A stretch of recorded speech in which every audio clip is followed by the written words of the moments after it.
واغلاها مصاريف، عشان كده لازم تجيب لي اعلاها نمر، والا هطلعك منها واشغلك معاك بالوكاله. وطول ما انت عايش في البيت ده بتاكل وبتشرب تعلم بلاش، يبقى انت لسه عيل تسمع اللي بقول لك عليه وانت حاطط جزمه فوق. مش اي اب يعرف يربي واحد زيك. يا ابني انت اصلا تفهم ايه حاجه؟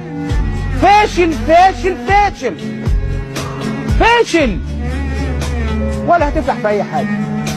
وانت نجحت في حاجه قبل كده؟ ما تيأسش وحاول مرة واتنين وعشرة، وطول ما انت بتحاول هتوصل، وزقة هتجيب في زقة. ماليش نفس ومش لاقي حاجة أعملها وما عنديش روح أعمل حاجة أصلا. ملناش أحلام يا صاحبي، احنا ملناش إن احنا نحلم.